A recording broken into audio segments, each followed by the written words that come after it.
What a day to be a Toronto sports fan. I mean, earlier today we hear the Leafs re-sign Mitch Marner. We're all pumped up. Things are feeling good. And then the Blue Jays come back and walk off the New York Yankees. Bo Bichette with the walk-off home run to left field. A high booming drive, and it just clears the fence and out of the ballpark for the walk-off home run as the Blue Jays win it 6-5 over the Yankees. So you're telling me a team they lost, 7 in a row, has played 4 games against the Red Sox and Yankees, 3 against the Red Sox, 1 against the Yankees, and are 3-1? It shows you what this team is going to become. They're going to be a team that is going to contend. Now, right now, they're kind of that up and down team as you expect. But what we have seen lately from the Jays is they do not quit. And that was what happened in today's ball game. You know, early on, Anthony Kay got the start in the ball game, and early on, things looked really good. Randall Grichuk, a home run to left field, 26th home run, a career high for Randall Grichuk, and it puts the Jays in front 1-0. Then with Rowdy Tellez on first base with 2 out, Reese McGuire has a great at-bat against Masahiro Tanaka and drills a curveball to center field off the wall. Rowdy comes in to score. McGuire to second. It's a 2-0 Jays lead. And then on an error, so McGuire ends up scoring, it was on an error by Didi Gregorius, making it 3-0 Blue Jays, and we're thinking to ourselves, holy smokes, things are going pretty good right now for the Blue Jays. But then in the top of the 5th, and Anthony Kay was cruising through 4, but in the top of the 5th, things start to go a little awry. Brett Gardner gets on base to lead off the inning. Then Clint Frazier then doubles. Then Austin Romine singles. And it's just a tough situation. And then Luke Voigt hits a little chopper to Vladdy. And instead of getting the sure out at first base, he tries to go to second. The run comes in. And everybody's safe because the throw is way too late at second base. He should have gone to first, got the out, but chose to try and go to second. Everybody's safe, and it's a tough time for Anthony Kay because they bring in Jason Adam, and he gives up a 2-run single to Gio Urshela. So Anthony Kay's line doesn't look pretty. It's 4 1/3, 7 hits, 5 runs, 2 strikeouts, and a walk. Not very pretty, but I thought he pitched a lot better than that line suggests. Through the first 4 innings, he was spectacular, but a 5-run 5th inning. And it didn't help that Jason Adam came in and gave up 2 runs, two of Anthony Kay's runs. It didn't look too good. And just like that 3-0 Blue Jays lead evaporates, and it's a 5-3 ball game. But let's go to the bottom of the 5th inning where the Blue Jays are starting to crawl back into it. All right, Bo Bichette doubles, and we're like, all right, here we go. We got time right at the plate. Kevin Biggio, he singles to center field. Bichette comes in, and we're like, all right, we're back in this ball game. It's a 5-4 game. Problem, here comes the Yankees bullpen. That's always usually a disaster for anybody. And then in the bottom of the 7th inning, down 5-4, they bring in an Adam Ottavino. And Richard Urania singles to right field. What a great job by him. Then on a wild pitch, Urania moves up to second base. We've got second, nobody out. As we've talked about before, you get an opportunity late in the ball game to do some damage. What do you do with it? Well, then Bo Bichette then walks, and then Biggio grounds into a fielder's choice. Urania gets to third base. All right, the Jays are right there now. And then Adam Ottavino balks with Urania at third, which brings him home, and we are tied at 5. What a way to tie the ball game. I mean, it was incredible. I mean, it was a balk. It's just, if you're a Yankee fan, you're sitting here like, what the heck? I mean, you're pulling your hair out, but I mean, heck, what are they, 97-52? I mean, what are you pulling your hair out for? You're going to win the damn division. And that ties the ball game. And let's go to the bottom of the 12th inning. 1-1 count. Bo Bichette at the plate. And he gets, there's a slider on the inner half, and he pulls it. and it's a high drive, and I didn't know if it was going to have enough wings on it to get out of the ballpark, and it just barely does. Bo Bichette's first ever walk-off, because that's what he said in the post-game interview. He rounds the bases, comes home, he's pumped, everyone's jacked up. What a game by the Blue Jays, I get it. Were there some pretty things, were there some mistakes? Yes, but that is what happens with a young team. But there were also some very good things happening with this Blue Jays team. Now, before we even move on, though, I got to send my prayers to Tim Mayza. If you guys did not see what happened, and if you don't like gruesome stuff, do not look up the Tim Mayza injury that happened earlier in the ball game. It was in the top of the 9th, top of the 10th, something like that. I'll give you the lowdown at least a little bit. Everything was going okay. He just fired a pitch, and then he went down to his knees, got in the crouch, and held his elbow.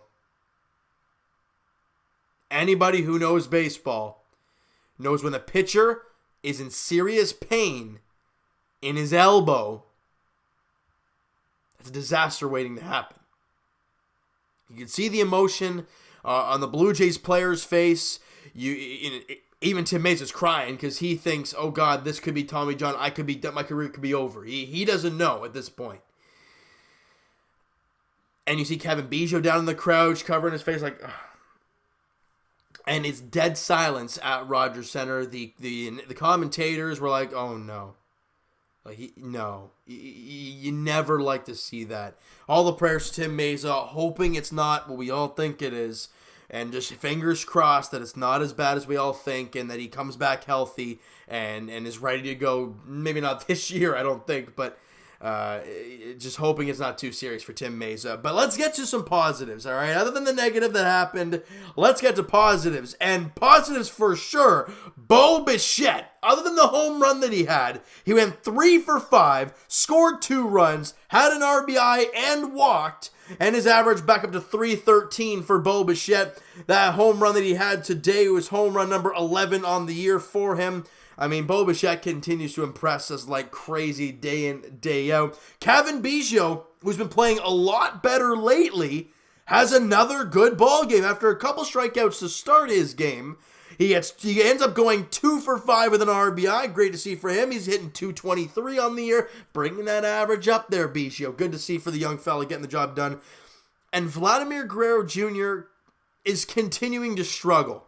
He goes 0 for 5 with a strikeout today. Now, if I'm going to give him credit for something, it's that he pretty much barreled up 2 balls, got 1 to the, I think it was 2 to the warning track, but that was about it. And they sounded good. It was right at guys, or it was, it just hung up enough or whatnot. But an 0 for 5 day for Vladdy. His average dropped to 270. Remember, he was up above 280, 282 not too long ago. So I would love to see him end the season on a high note. You got Baltimore coming up. He plays Baltimore 6 more times. So no better time than to get going offensively than against the Orioles. But Rowdy Tellez goes 1 for 3 with a run scored in the ball game. Randall Grichuk 1 for 5, obviously had the home run. Reese McGuire 1 for 5 with a run scored. Teoscar Hernandez goes 2 for 5. Richard Urania goes 2 for 5 with a run scored, and Billy McKinney 1 for 5. The Blue Jays have 13 hits in the ball game. They have 10 strikeouts, but it's over a 12-inning span, so good, or I guess technically 11 and 1 batter of Bo Bichette. But a great ball game for the Blue Jays. And pitching-wise, as we said, Anthony Kay didn't have a great outing. Jason Adam came in, faced one guy, gave up a hit, and that really screwed Anthony Kay, all right?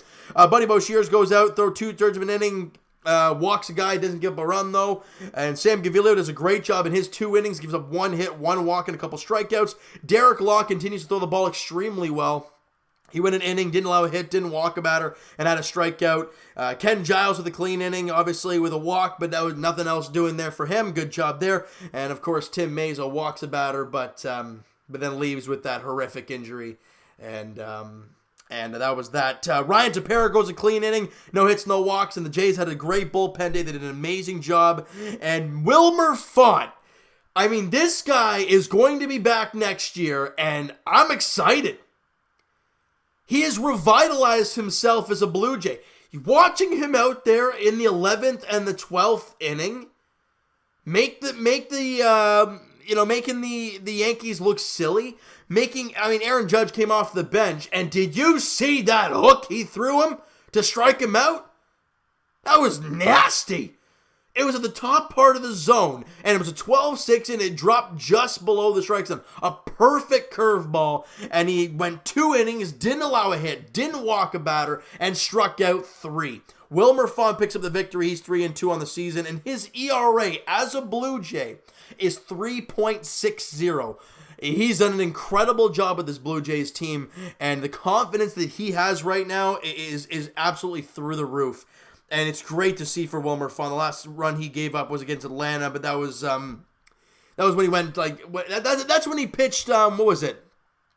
2 days removed. We hated that, but he's done an amazing job as Wilmer Font, not only as the opener, just in general for the Blue Jays, and I'm utterly impressed with what he has done for the Blue Jays. Game 2 of the 3-game set against the New York Yankees. The weekend series goes tomorrow afternoon. It's a 3:07 first pitch at Rogers Center. James Paxton on the mound for the Canadian boy on the mound for the Yankees, and Jacob Waguespack on the mound for the Blue Jays. Waguespack coming off probably his worst start of the season, if not one of the worst starts of his season. He gave up 6 earned runs and 4 1/3 against the Tampa Bay Rays in his last outing. He looks to bounce back against the Yankees there tomorrow afternoon. And then in the finale, it is going to be TJ Zeuch on the mound for the Blue Jays, and it's probably going to be a bullpen day for the Yankees.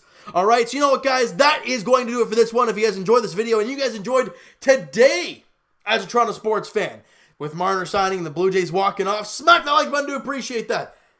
Excuse me. Hit the subscribe button if you guys have not already. Comment down below your thoughts on the video, your thoughts on the game, your thoughts on Bo Bichette, your thoughts on the Tim Mayza injury, your thoughts on Wilmer Font, your thoughts on Biggio, everything towards this Blue Jays team. All right, I want to hear your guys' thoughts on everything towards this Blue Jays team moving forward. Guys, there's only 14 games remaining. I think it is now. I think it is 14 games. Let me go to my videos here and kind of see where we're at. Last game was 47, so that's 15 games. 14 remaining for the Blue Jays.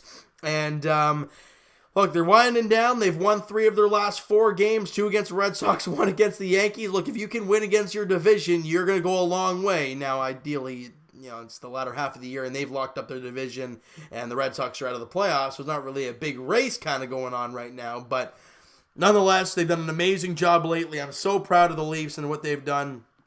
The Blue Jays. There's so many teams going on right now, I'm freaking out. But you know what, guys? I want to hear your guys' thoughts on everything towards this Blue Jays team and everything. And check out Blue Jays Wave on Instagram, guys. They've probably posted the highlights. They haven't been on Instagram at all tonight. So I'm assuming they've posted highlights for the Blue Jays. Probably the Bo Bichette home run's already up. So if you did not get a chance to look at it, go check it out, guys. Blue Jays Wave on Instagram. Twitter is down below. Follow up, send me a DM, guys. Do all that great stuff. And once again, the last time I will be able to say this before the hockey fantasy draft happens tomorrow afternoon, if you are interested. I'm not sure if the spots are filled up. I did the Marner video, and I'm not sure if it got filled up from people watching that. I'm not too sure. But if there are spots available, guys, go join our league, our fantasy hockey league. The draft is tomorrow at 3 p.m. If you guys are interested, we would love to have you on, and it was a great time last year, and it would be a lot of fun again this year. So, guys, please check it out, guys. The link is in the description for the Fantasy League if you want to join. All right, like I said, Twitter's down below, all that great stuff. And I will talk to you guys, it'll be Monday, Leafs edition, in the preseason preview video, as we breaking down the preseason, looking for guys that we're interested in seeing throughout the preseason, and guys to impress us maybe heading into the season. It's going to be a lot of fun talking to you guys on Monday about the Leafs. And as for our Blue Jays, they play, like we said, tomorrow afternoon, 3:07 first pitch at Rogers Center in Game 2 of the 3-game set against the New York Yankees. Canadian James Paxton on the mound for the Yankees. Jacob Waguespack on the mound for the Blue Jays. 3:07 first pitch at Rogers Center. Thank you so much for listening and watching. Hope you guys enjoyed the video. Talk to you guys then.